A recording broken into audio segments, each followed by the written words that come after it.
Welcome back to the News at 10. I'm going to toss it over now to Gloria in Abuja for more on the News at 10. Hi, Gloria.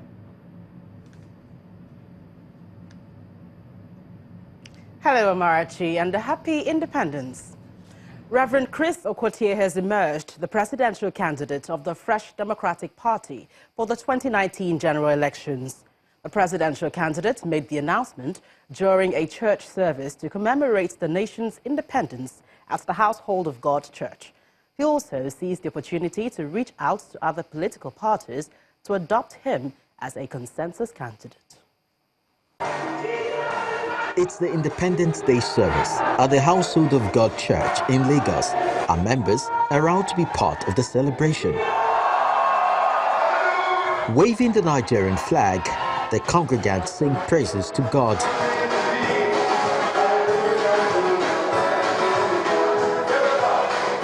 I want you to pay attention to the things that I'm going to be sharing with you on this Independence Day anniversary celebration.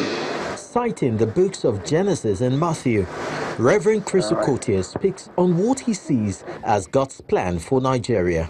In nation building, the major problem in Nigeria has been the Church of Jesus Christ withdrawing itself from the political arena and allowing people who are not in covenant relationship with God to govern them because of the wrong teaching and indoctrination. As the 2019 general election draws closer, he makes bold his intention to actively participate as he announces his emergence as the presidential flag bearer of the Fresh Democratic Party. I present myself to the church in the presence of God the Father, the Son, the Holy Spirit, and the elect angels to fulfill the righteousness that is required so that He, God, can endorse what man has already endorsed. This is good news for his members who take out time to pray for him. As he speaks, the North Central will bow in the name of Jesus. As he speaks. Beyond that, he makes an offer to other political parties. I want to reaffirm my call for an interim government and to ask those that are concerned, who are the political actors, to consider me as a consensus candidate. I've referred to myself as a consensus remedial facilitator because of the existential threats that we have now. And I think that it's time for us to lay aside the habiliments of our political affiliations and to embrace a new nationalistic philosophy that can salvage this country at this time, a great nation that is at sixes and sevens.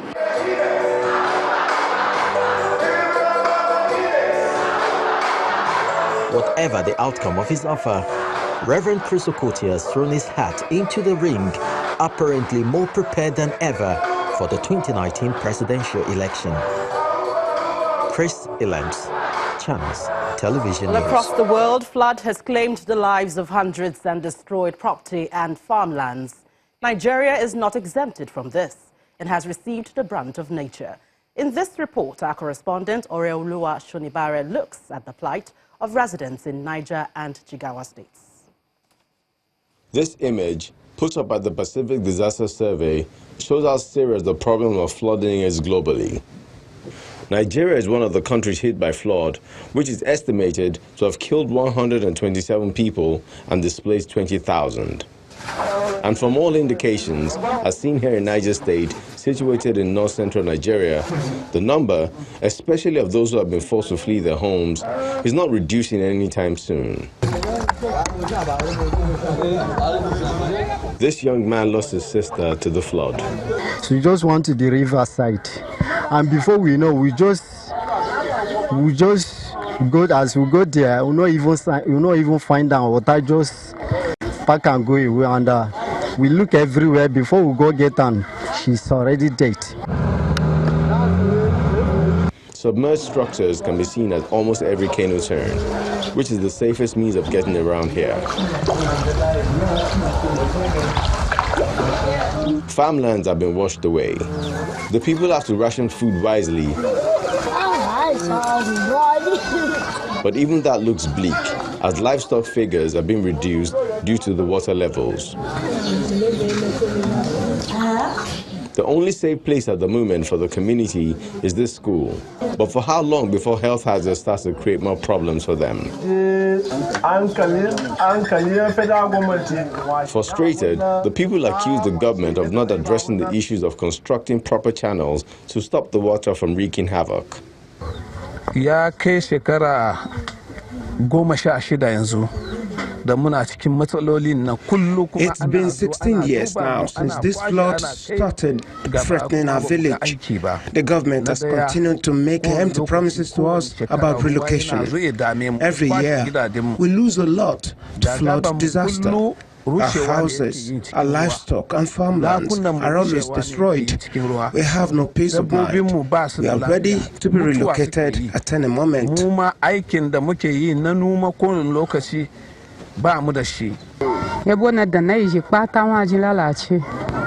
Everything we have is destroyed.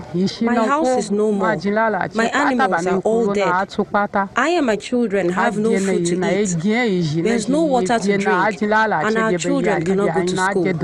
We need help from the government. Another state feeling the effect is Jigawa, also in the north-central region.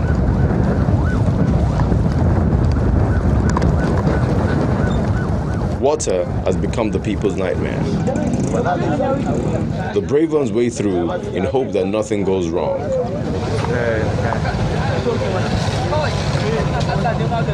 Everything is becoming tighter by the minute. Food, shelter, healthcare. Relief materials have come from the state government and the National Emergency Management Agency, NEMA. The Deputy Governor of Jigawa speaks on the efforts the state government is making. We've helped them. A few of the construction companies that are working in Jigawa have helped with heavy equipment, and we've built embankments and dikes around most of the major towns. Restricting the intentions of nature is by no means an easy task, but the people have no choice but wait on the words of the government. Await they hope and pray the flood will not wash away. Orolu Ashunibare, Channels Television News.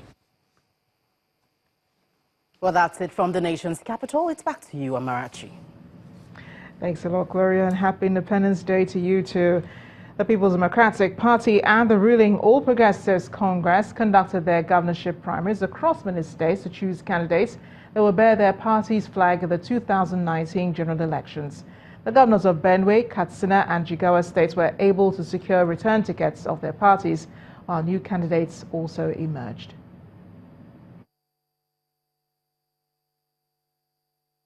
It's a day of governorship primaries across many states, particularly in the camps of the ruling All Progressives Congress and the main opposition, the People's Democratic Party. Each state has its own peculiarity, with some winning with a landslide, while others accept defeat in good faith. In Benue State, party faithful gathered to witness the incumbent governor Samuel Otom compete for the PDP governorship ticket, as he seeks re-election for a second term under a different political party. He was able to pull the largest share of the votes to defeat his closest rival, John Tondu. He's not the only incumbent governor to get a return ticket.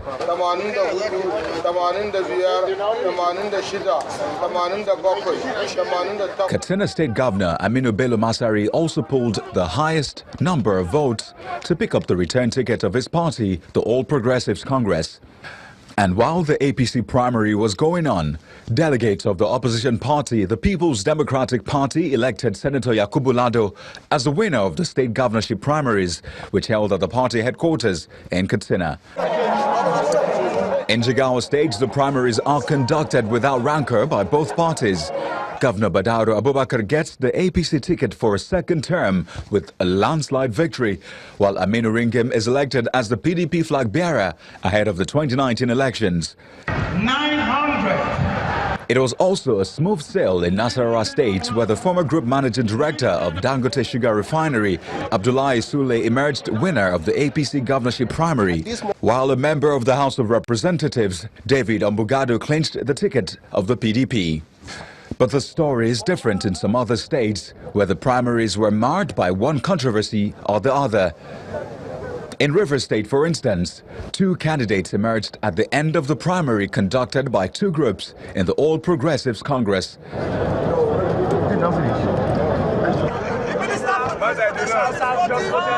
Tonya Cole emerged winner of indirect primary conducted in Port Harcourt,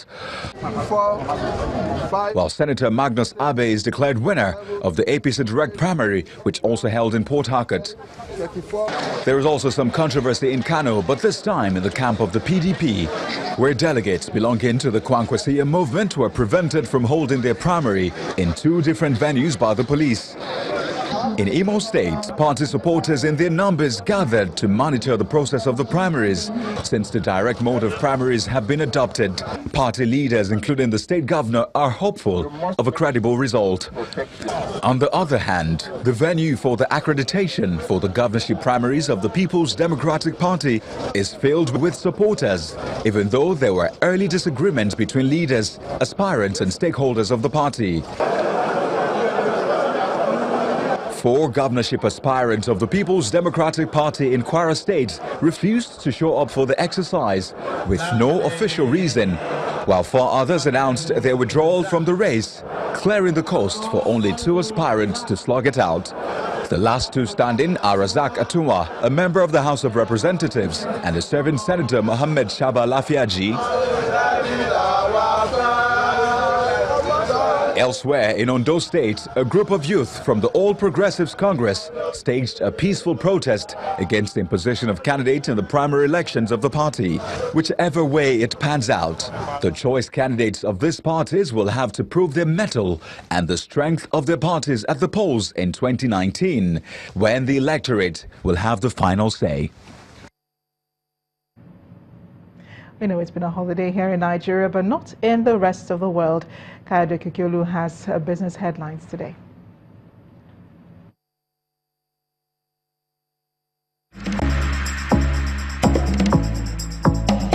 You First.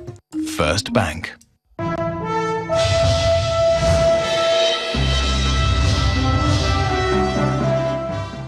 Thank you, Amarachi, and you're welcome to Business News.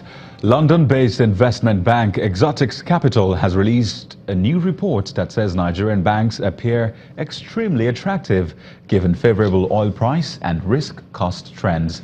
The new research covering banks in emerging and frontier markets forecasts an average of 46% upside for Tier 1 Nigerian banks, highlighting Zenith Bank, UBA, Access and FCMB for investors seeking income protection against equity market headwinds. Exotics Capital says it has upgraded Stanbic IBTC from buy to hold. The report suggests that Nigerian banks should trade at a premium based on expectations of steady profitability over the medium term. And still on Nigerian banks, they are expected to tighten lending criteria in the last quarter of the year. And this follows increased lending activities and improvement of economic conditions in the third quarter. Now, that's according to the Central Bank of Nigeria's Credit Condition Survey for the third quarter, which hints that banks will tighten credit scoring criteria for secured household loans, demand stronger loan covenants, and increase collateral requirements for corporate loans next quarter. In the meantime, the financial regulator expects demand and supply of credit to increase in the next quarter, following the increased availability of secured credits to households, while an increase in inventory finance and capital investment is also expected to drive demand for corporate credit from all firm sizes. Let's now head over to the foreign scene, where Nigeria's stock market is closed today. Of course, that's here in Nigeria, but in observance of a country's Independence Day, that's why it's closed. But on the global scene, it's mostly positive outcome for some of the world's leading equities market as investors cheers trade deals signed between the United States, Canada, and Mexico.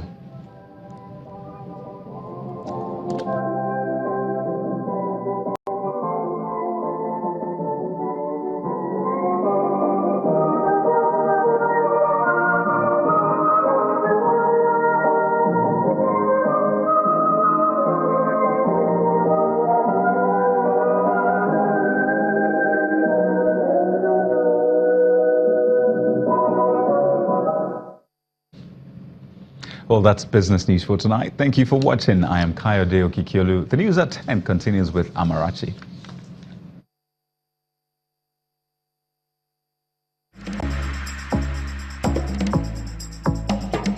You first. First Bank. Thanks a lot, Kayode. Still ahead on the news at 10, Super Eagles technical advisor Jeanette Raw invites 24 Super Eagles players for this month's Double Take 2019 Africa Cup of Nations qualifying fixture against Libya's Mediterranean Knights. That's the sports news. Please stay with us.